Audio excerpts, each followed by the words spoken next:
Destiny 2 players alongside myself have experienced an absolute renaissance in its sweatiest PvP activity, the Trials of Osiris. The change has been genuinely unexpected, and Trials is easily the most rewarding activity in the game right now. The reward system for the mode has been completely reworked, and we finally have anti-cheat. If you play D2 but felt left out of Trials, or if you were kinda burnt out on Apex, Warzone, or maybe that Call of Duty Vanguard beta wasn't quite your cup of tea, then listen up, cause Trials has some shit to say. Every Destiny 2 player knows about Trials of Osiris, whether we're talking Destiny 1 or the revamped version of Trials of the Nine from the earlier days of Destiny 2. For those out of the loop, the objective in Trials is super simple.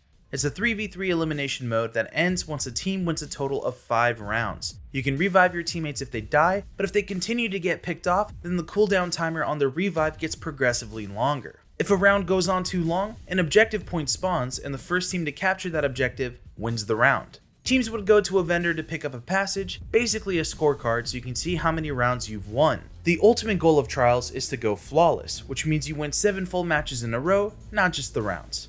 Achieving this would unlock the Lighthouse, an exclusive social space with some of the sickest rewards in the game. During the first year of D2, Trials went on hiatus since the game mode needed serious work. Bungie stated 2 years ago during Season of the Worthy in 2019 that Trials was returning from a hiatus and that it wouldn't be, quote, half-baked on arrival. Spoiler alert, it was half-baked as hell.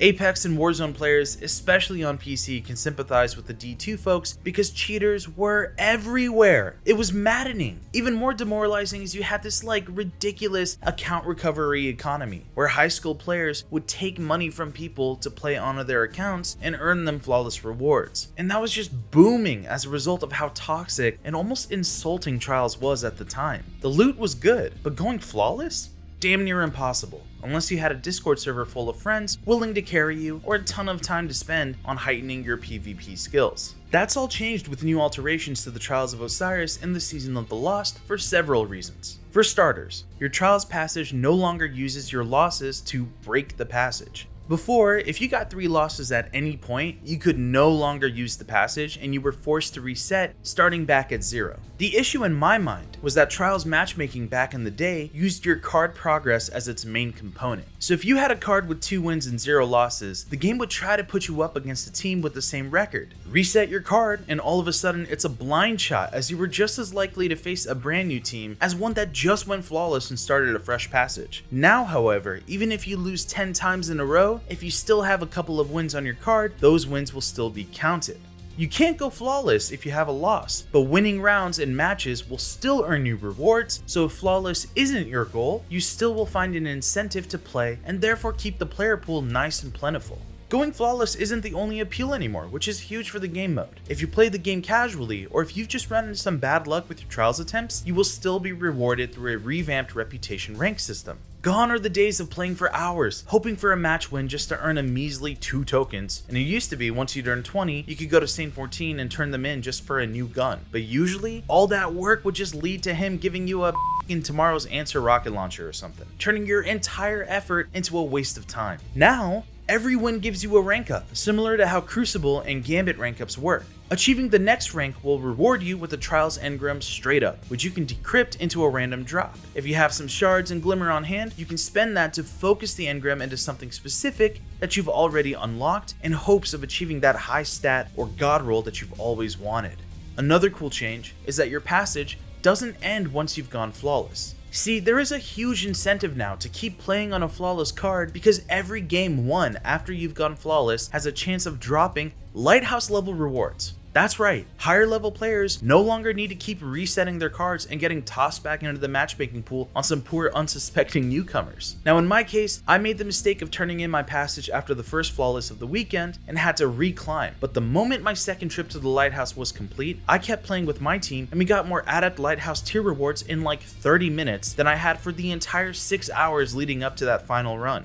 In the past, lower level teams would just constantly get stomped on and eventually they'd quit Trials altogether, dramatically shifting the matchmaking pool. Now, even if you go in and are basically a punching bag for streamers and pro gamers, you still have a lot of opportunity to obtain some extremely quality loot. Of course you won't be racking in the adept flawless weapons as often, if at all, but high level players are also no longer gatekeeping the loot either. The high barrier of entry to get even a single reward is no longer a factor. If you can't find a group, you can now hop into trials solo to mix results depending on the new skill-based matchmaking system. If your goal is flawless, you still want a group for sure, because your odds of success going in solo are dramatically lower. Now I'm sure there will be outliers, but the overwhelming sentiment online is that running trials solo is a very mixed bag. But let's focus on the fact that it's even a possibility, which is huge, and is a huge boon for groups as it means a larger matchmaking pool. Before these changes, the flawless loot that you would receive was kind of whatever too, since once you got your weapon and emblem, there was like this, okay, what now type situation.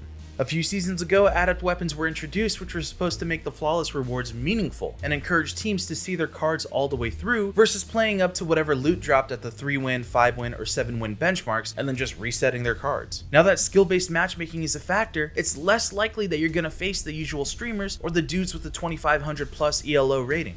This weekend, a lot of my friends made it to Flawless for the first time, and their overall KDs were well under 1.0, and that is a good thing. I've seen a lot of folks on Twitter complain about skill-based matchmaking, and they're not the pros or the average players. They're usually the dudes that made a killing by charging for recoveries and then just stomping on weaker players. And now that they actually have to work for it, they're starting to quake a little bit. Some of the pro players though, like Giggs on the other hand, know their own skill level and are confident that having a harder challenge is totally fine. And they're still excited to see players who used to be on the outside looking in get their legitimate shot at making it to the Lighthouse. That's why everyone needs to play Trials as soon as they can. Keep the game mode filled to the brim with players and earn some sick rewards while you're at it. The Messenger and Igneous Hammer are two superb guns for all-around Crucible play within the current meta, and they can even drop with the newer perks that have only just come out this season, which makes the sandbox real interesting to play around with. I know everyone loves kill clip, but that shit gets boring. We've said for years to Bungie that we don't just want more loot, we want better and more interesting loot, since more loot simply means more garbage in the vault. And having the new perks roll on the Trials weapons while letting players cough up some extra materials to focus their drops leads to less clutter, more useful rewards, and better payout. Now here's the best part of Trials right now.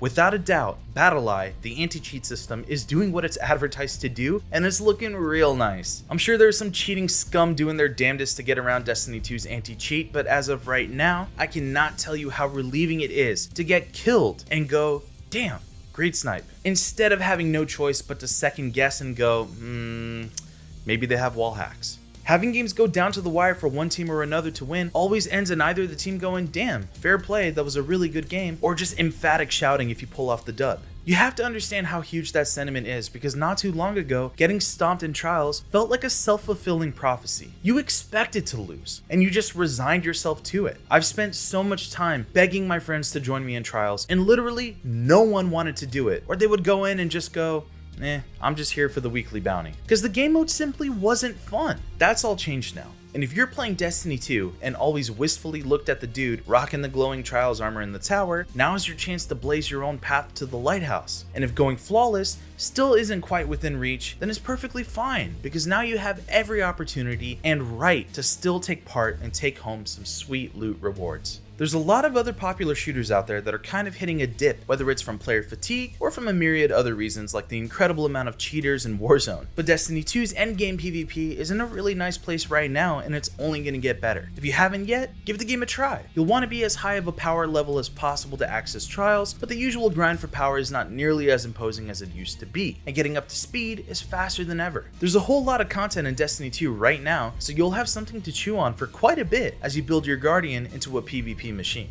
Make no mistake, the changes made to Trials of Osiris are amazing. The revamped reward system is top notch, stocking up on materials actually matters now if you want to focus your loot drops, and the availability of the mode to solo players opens up the floodgates to keeping the player population high. A must for an endgame pinnacle activity that wants to have enough varied matches. There have been so many uplifting stories on Twitter about people getting their first flawless, and for me personally, I made it to the Lighthouse a whopping 5 times on PC this weekend, compared to only 2 times in the last year, and I was even able to help lift several of my friends who had never made it before, and one of those flawlesses was on a passage of confidence, which for those of you who know, that is ridiculous. Let's go. Oh, dude. Is that your flawless or what? Hell yeah. Yeah. Let's go.